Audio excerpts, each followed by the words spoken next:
မြတ်စွာဘုရားရဲ့အဆုံးအမစကားအရဣတရဏဂုံတည်ပြီး၅ပါးသီလနဲ့ပြည့်စုံတဲ့ပုဂ္ဂိုလ်ဟာဘယ်တော့မှအပေမလားဘူးဆိုတာတတိချတာမှပဲ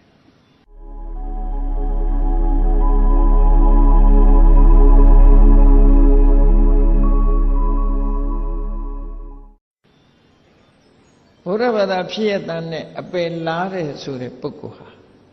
တရဏဂုံကလည်းမပြီးပြန်လို့နော်မပြီးပြင်းဘူးဆိုတာကြည့်တယ်ဖះကိုးွယ်တဲ့ဒီဖះလေးကစီးပွားတက်တယ်ဆိုပြီးကိုးွယ်တာဒါမပြီးပြင်းဘူးလို့ခေါ်တယ်လိုက်ရလို့ကိုးွယ်တာမျိုးဒါတရဏဂုံပြီးပြင်းပြင်းမဟုတ်ဘူးတရဏဂုံပြီးပြင်းပြင်းဆိုတာဖះရဲ့ခုံကိုအာယုံပြုတ်ပြီးတော့ကိုးွယ်တာဒီလိုဆိုလို့ပေါ့နော်ဘယလာဘကုလခြင်းဝေတန်တာဘေးမှလူရေးရည်မြော်မြတ်စွာဘုရားဂုဏ်တော်တွေကိုရည်စူးပြီးတော့ကြောက်လို့ကိုးကွယ်တာလည်းမဟုတ်ဘူးနော်မျိုးရိုးအစဉ်လာမှုကိုးကွယ်တာလည်းမဟုတ်ဘူးဘုရားရဲ့ဂုဏ်ကိုသိပြီးတော့ကိုးကွယ်လက်လဘမျောပြီးတော့ကိုးကွယ်တာလည်းမဟုတ်ဘူးလူတွေနတ်ကိုးကွယ်တဲ့လူတွေလောက်တာရှိတယ်ကိုစားတဲ့အစာလေးနတ်ကိုပူအရှင်ကြီးစားတော့ခေါ်ပါတောက်တော့ခေါ်ပါဘယ်တော့လာစားလဲမသိရှင်ကြီးစားတော့ခေါ်ပါတောက်တော့ခေါ်ပါဆိုခေါင်းပေါ်မှာဝဲလိုက်သေးတာဝဲပြီးတော့တင်ထားပြီးတော့အခုလို့ဆက်တရလို့ရှင်ကြီးကမတော်မူပါဘာလို့ချင်လဲစီးပွားရေးအောင်မြင်အောင်မဆပေးပါလှုပ်တာတော့ကိုယ့်ဟာကိုယ်လှုပ်တာသွားကျေးဇူးတင်တာတလွဲ့သွားကျေးဇူးတင်အရှင်ကြီးမပါဆိုပြီးတော့အိတ်နေပေါ့သူမလေးပေါ့နော်သူမလေးတကယ်မမယ်ဆိုရင်အသာသာအိတ်နေအပင်မခံမနေနဲ့လက်ဖက်ကလေးတင်ပြီးတော့အမြဲတမ်းပဲအဲ့ဒါအိတ်တန်နေအလုံးမလုံးလို့ကတော့ဘာတစ်ခုမှဖြစ်လာမှာမဟုတ်ဘူးတရားမင်းကြီးတောင်မှပဲနော်နတ်တွေထဲမှာတကူကြီးတယ်လို့ဆိုတဲ့တရားမင်းကြီးကတောင်မလုပ်ရင်ဘာမရဘူးလို့ပြောတာသူပြောတဲ့စကားပေါ့သူသား2ယောက်ရှိတယ်သူဝိရနဲ့ဇယန္တတရားမင်းရဲ့သားတွေရှိတယ်သူပြောတဲ့စကားလေးကိုနားထောင်ကြည့်အနုဋ္ဌဟံအဝါယမံယတ္တရဒုက္ခံဒိကိစ္စတိသူဝေရတထကိစ္ဆာဟိမင်္စတထေဝပပယတဲ့သူပြောတာရှင်းရှင်းလေးအနုဋ္ဌဟံဆိုတာတက်တွက်ကြမလုတ်ဖဲနဲ့အဝါယမံမကြိုးစားပဲနဲ့နော်မကြိုးစားပဲနဲ့ဒုက္ခံယတ္တရာဒိကိစ္စတိချမ်းသာရနိုင်တဲ့နေရာရှိတယ်ဆိုရင်တဲ့သူဝိရတထခိစ္ဆာဟိမင်းအဲ့ဒီအရက်သွားနေတဲ့မင်္စတထေဝပပယငါ့ကိုလည်းခေါ်သွားပါတဲ့အဲ့ဒီရှင်းရှင်းလေးရဲ့သူပြောတာသူဝိရ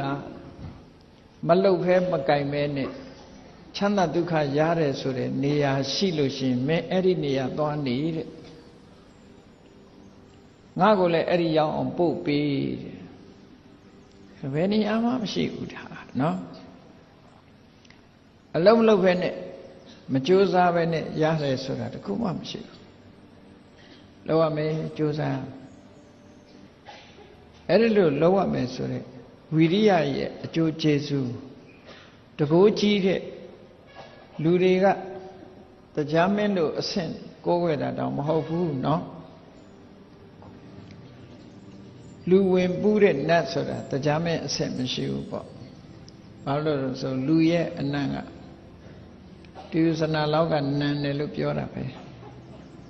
ဟုတ်ကောင်းဟုတ်လိမ့်မယ်တိရစ္ဆာန်ုံနဲ့သွားရင်တော်တော်နံတာတိရစ္ဆာန်တွေရဲ့အနံ့မခံနိုင်ဘူးနတ်တွေကလည်းလူပြေလာလို့ရှိရင်လူတွေရဲ့အနံ့မခံနိုင်ဘူးတဲ့လူတွေကသာမှုေးနေကြတာကိုယ့်အကောဟိုမခံနိုင်ဘူးမခံနိုင်လို့နှာခေါင်းပိတ်လာကြလူတွေအိပ်ပြီဆိုမှညမှလာတာအဲ့ဒါအကြောင်းပဲညတကောင်ကြမှာလူတွေအိပ်သွားပြီဆိုတဲ့ချိန်လေးမှာတိတ်လာကြတာဖျားစီအဲ့ဒါလူနတ်မခံနိုင်လို့ပဲအထက်နတ်ကခဏခဏဝင်ပူးနေရင်တော့လူနာနတ်ပဲဖြစ်မှာပဲအဲ့ဒါတော့လူနတ်ခံနိုင်တဲ့နတ်ဖြစ်မှာ အဲ့ဒီမှာလူနတ်မခံနိုင်တဲ့တရားမင်းတို့လိုအမတမတကူကြီးတဲ့နတ်တရားတောင်အလုံးလုံးရမယ်လို့သူသားကိုပြောတာမင်းမလုပ်ဖဲနဲ့ချမ်းသာဒုက္ခဆိုမရဘူးဆိုတော့ဒါအလွန်အရေးကြီးတာပဲလုံးတင်လို့တိုက်တာလောက်ကိုလောက်ရမယ်ဒါကြောင့်၅ပါးသီလစောင့်ထိန်နေဆိုတာသူကသူနေတာထိန်တာမဟုတ်ဘူးလေ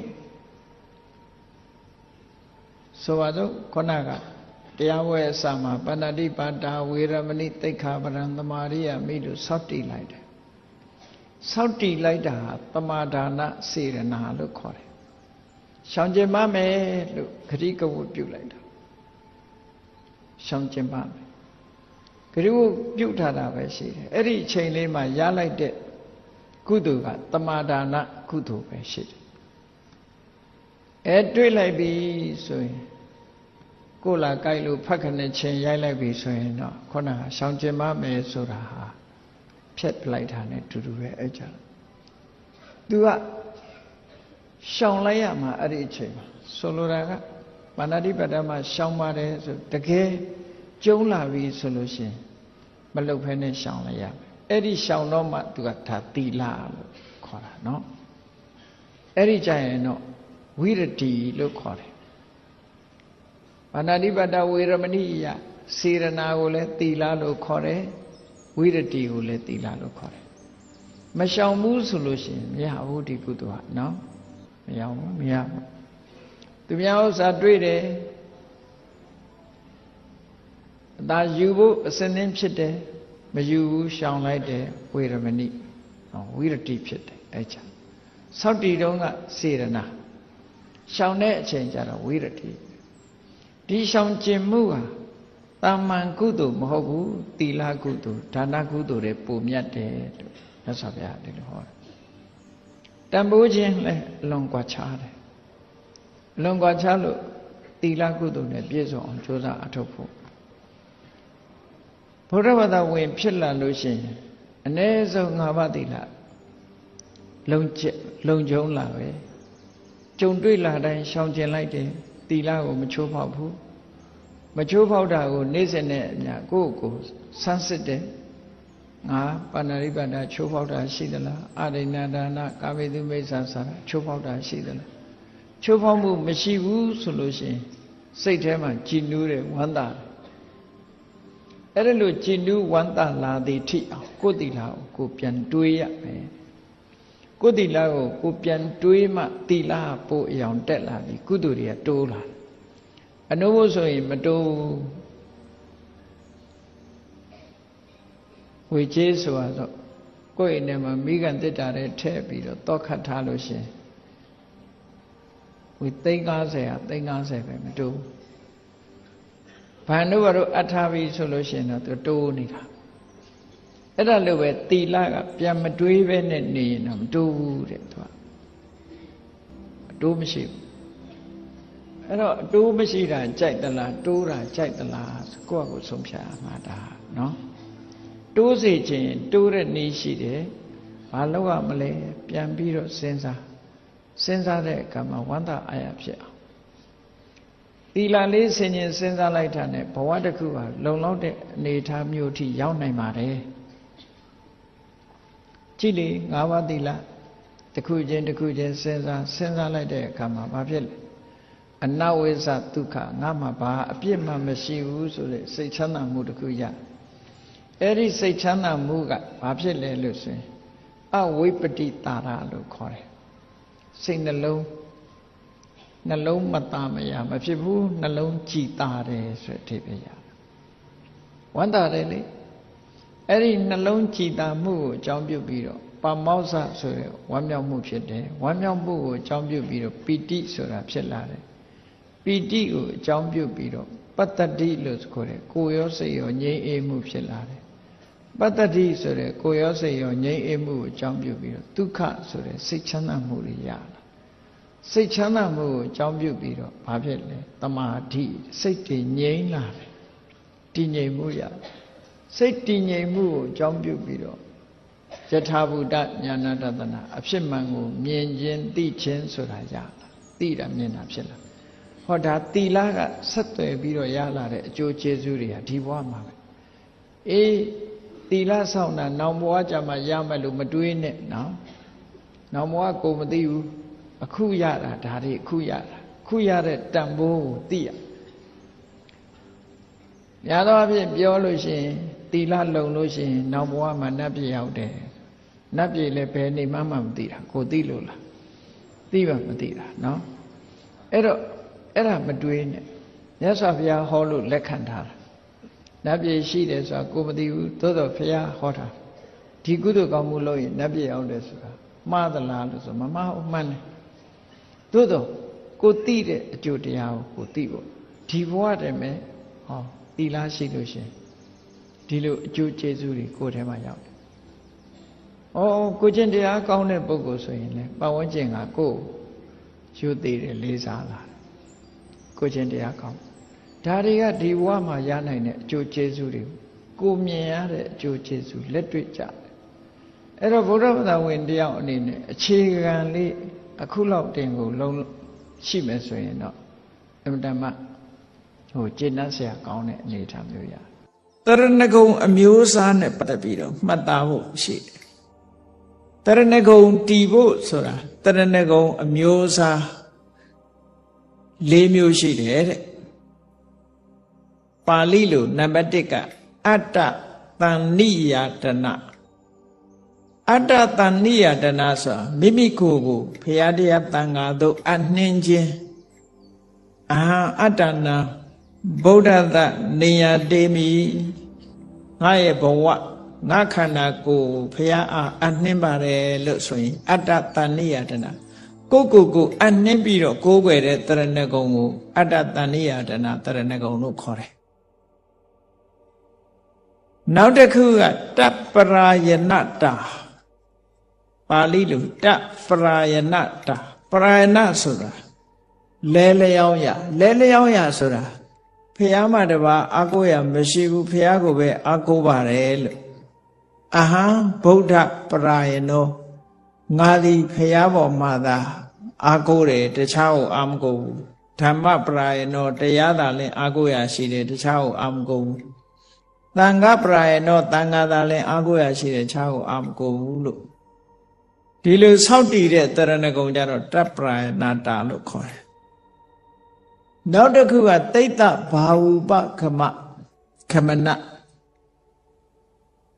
တိတ္တဆိုတာတပြည့်ဘာဝဆိုတာအဖြစ်ဥပခမနဆိုတာကပ်ရောက်ခြင်းတပြည့်ခံခြင်းလို့ပြောတာနော်ဖရာရဲ့တပြည့်ဘသူရဲ့တပြည့်တုံးဆိုဖရာတပြည့်ဓမ္မဗုဒ္ဓရဲ့တပြည့်ဓမ္မရဲ့တပြည့်သံဃာရဲ့တပြည့်ဆိုပြီးတော့တပြည့်အဖြစ်ခံယူတာအဲ့တော့ဗုဒ္ဓရဲ့တပြည့်အဖြစ်ခံယူလိုက်တာဒါတိတ္တဘာဥပကမ္မနာတရဏဂုံလို့ခေါ်တယ်ဒီတရဏဂုံကိုဘယ်သူစောင့်တည်ခဲ့တာလဲလို့ဆိုလို့ရှိရင်ရှင်မဟာကတ္တဗလို့နောက်ပိုင်းမှာထင်ရှားကြော်ကြားတဲ့ပိပ္ပလိပုံနာတထေကြီးကတိတ္တဘာဥပကမ္မနာတရဏဂုံကိုစောင့်တည်ခဲ့တာသူကအဟံဗုဒ္ဓတအန္တေဝတိကောငါဖရာရဲ့တပည့်ပဲဘသူရဲ့တပည့်မှမခံဘူးငါဆရာဖရာပဲလို့ဒီလိုလက်ခံတာနောက်တစ်ခုကျတော့နောက်ဆုံးတစ်ခုကျတော့ပฏิပါဒဆိုတာလက်အုပ်ချီတာတို့ရှ िख ိုးတာတို့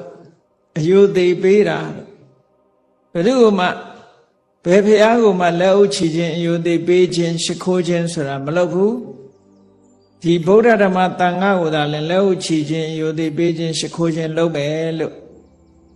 ကိုယ်စိတ်ကိုဆုံးဖြတ်ထားပြီးတော့ကိုယ်ွယ်တာယိုသိပေးတာဒါပဏိပါဒလို့ခေါ်တယ်အဲ့ဒီလိုပဏိပါဒလုပ်တဲ့အခါမှာအမျိုးမျိုးရှိသေးတယ်တရဏဂုံတီမတီဆိုတာနဲ့ပတ်သက်ပြီးပြောမယ်ဆိုလို့ရှိရင်ဖရာကိုယုံကြည်ကိုးကွယ်တယ်ဆိုတဲ့နေရာမှာလတ်လဘလိုခြင်းလို့ဘုရားကိုကိုးကွယ်တာလားဆရာသမားဖြစ်လို့ဘုရားကိုကိုးကွယ်တာလားဆွေမျိုးတော်လို့ဘုရားကိုကိုးကွယ်တာလားအေးမကိုးကွယ်ဘူးဆိုရင်ပတ်ဝန်းကျင်ကကိုယ်ကဲ့ရဲ့ရှုတ်ချမှမှုကြောက်လို့ကိုးကွယ်တာလား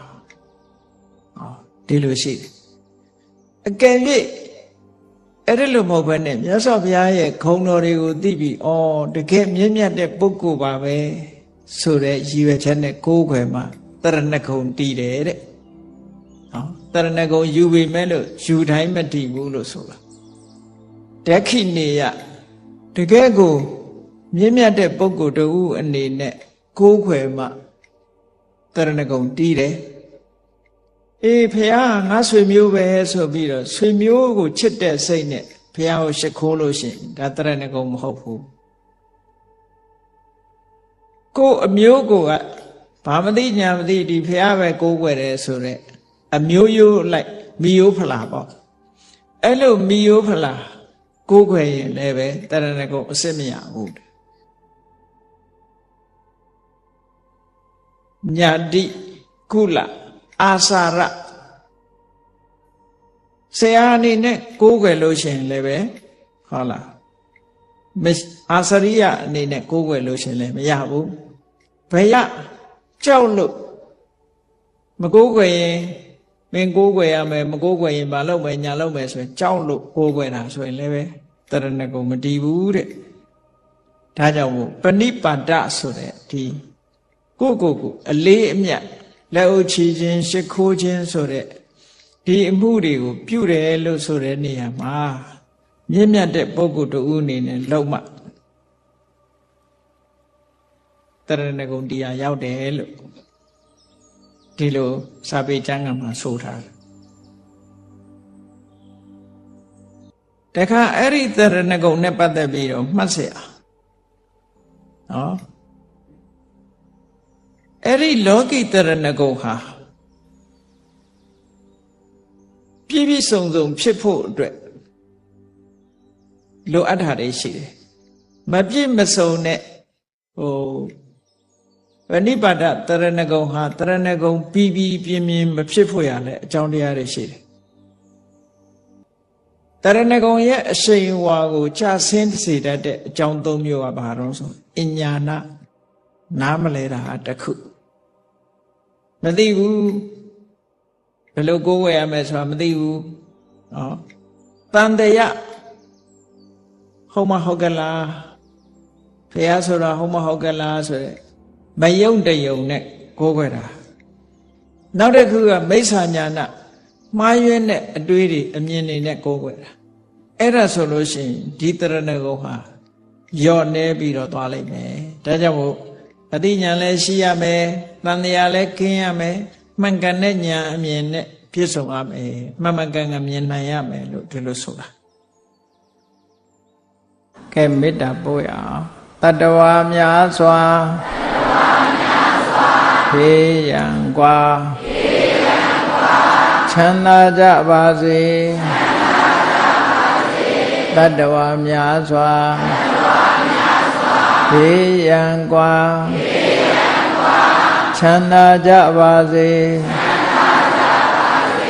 မေတ္တာရေချမ်းသုံးငါဖြံငြိမ်းချမ်းကြပါစေမေတ္တာရေချမ်းသုံးငါဖြံငြိမ်းချမ်းကြပါစေအရှိချမ်းသာစိတ်ချမ်းသာ